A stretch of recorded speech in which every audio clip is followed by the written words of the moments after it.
Hey, welcome back guys, Papa here with another video. I'm going to be dead honest with you guys, I absolutely hate auto turrets in Rust. Fuck you! Whoa, damn bro, chill. Dude, even the auto turrets in Rust these days are so toxic. Anyways, if you're new to the game, just count your lucky stars that Facepunch decided to somewhat nerf them with the addition of the electricity system and some other changes over the last few patches. If you're not familiar with auto turrets, this video is for you. So where does one get an auto turret in the first place? Well, you can buy them from Outpost for 750 scrap, which is very expensive and a rip-off unless you're very desperate.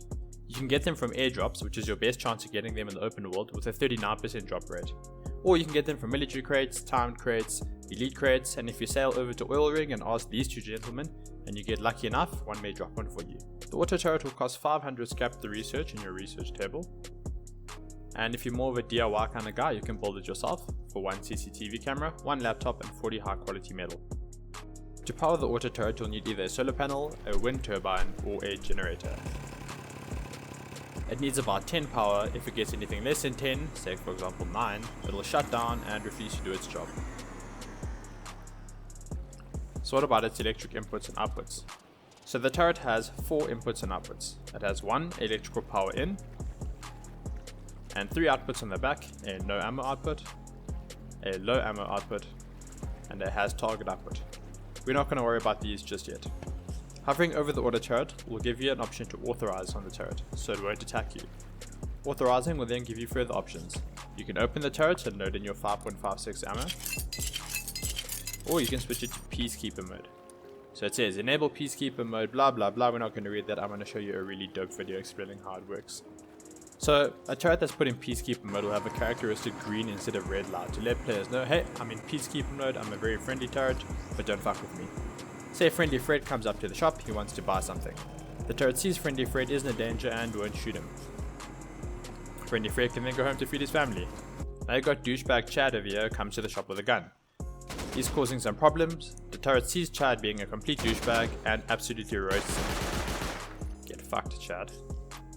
It'll then carry on its business like nothing happened. So that's pretty much Peacekeeper mode done. If you don't want to use Peacekeeper mode, you also have the option to use Attack All. This will kill Friendly Fred, his family, as well as Naughty Chad. Next up we have Rotate, which will simply rotate the aiming position of the turret. Clear Authorized List, which will clear everybody including yourself, so be careful when using this feature. And Deauthorize, which will only remove yourself but nobody else. Now let's look at some basic turret circuits. The first one is a basic switch operated turret.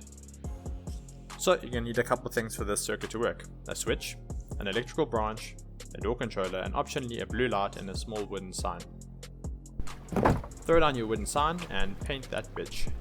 You can write whatever you want. I like writing turret opening or turret firing or whatever the case is. Throw down your blue light somewhere near your sign. Now put down your switch and your 2 electrical branches. Next is pair door controller. Throw the door controller on the door frame. You have to unlock the door and close the door to be able to pair it. Hit pair and you'll know it's successfully paired when you see the little green light go on. Now we need a power source. I'm going to use a large rechargeable battery and a wind turbine to keep Greta and all the penguins happy. Let's plug in the power source to our electrical input of our switch. From there we're going to take the output of the switch and go into the power input of our electrical branch. Let's branch your power and send it to our auto turret. Plug it into the power in of your auto turret. Remember the auto turret needs 10 power. If we go over to our branch, we hold use, we can put in 10, hit enter and set it. Now let's take the power out of our branch and go into our next branch. We need to supply power to 2 more items. Firstly, our blue light. Small components like the blue light use 1 to 2 power, most of the time uses 1. The minimum and default that comes off a branch is 2, so you don't have to change anything there. Take the main light from your branch out and put the rest of the power into your door controller. Perfect, now we're all set up and ready to go. Now when we flip the switch, 3 things happen. The garage door opens, the auto turret automatically comes on, and our blue light flashes to let us know, hey, the auto turret's open and probably going to kill somebody. Likewise, if we switch off the switch,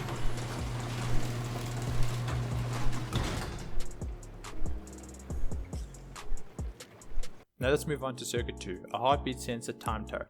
A bit more advanced than the first circuit, but still pretty easy. We need exactly the same components, but you also need a timer and a heartbeat sensor. So we're going to keep the light and idle sign as before. Throw down a switch, an electrical branch, a timer, another 2 electrical branches, and your heartbeat sensor.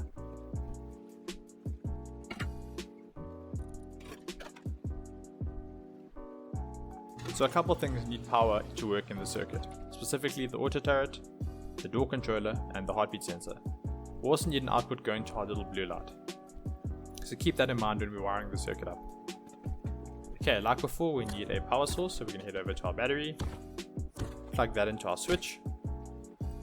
We're going to take our switch output and plug that into our first branch. And the first thing we're going to branch off power to is our heartbeat sensor. This is so the heartbeat sensor bypasses the timer.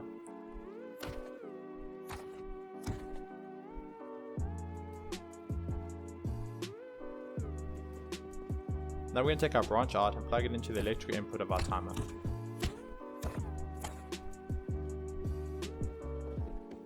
For the circuit to work, we need to plug in our power output from a heartbeat sensor into the toggle on of our timer. But we're not going to do this right now, and I'll explain why later in the video. Take the timer output and plug it into your next electrical branch. Now we need to supply the auto turret with some power.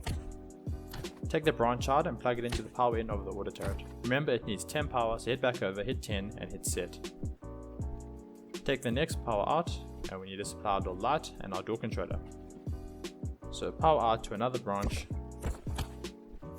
branch out to our door light, and the main line out to the door controller.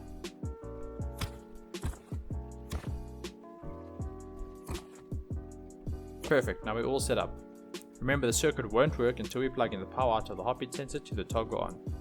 So let's turn on our circuit. As you can see, everything's wired up, everything's got power. If we hit the timer, the circuit will open up. We don't want to do that just yet.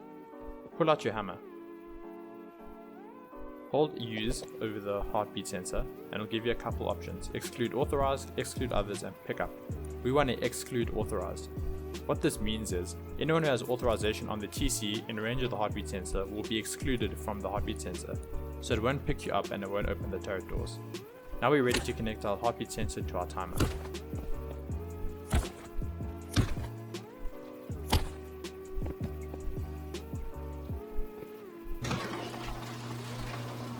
Now the circuit's ready to use. Let's deauthorize from our TC.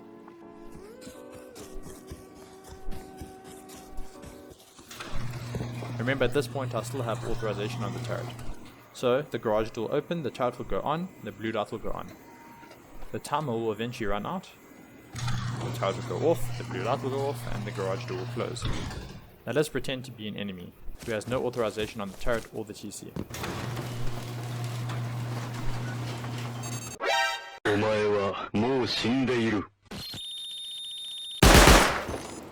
And eventually, when the timer runs out, the turret will switch off, the garage door will close, and our little blue light will go off to let us know we just absolutely melted somebody outside.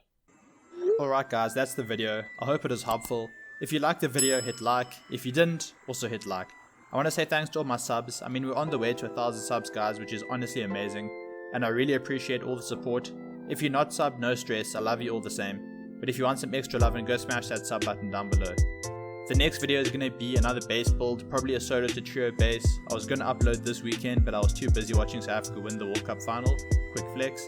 Much love guys, and as we say here in South Africa, I hope you have a lacquer day my brews.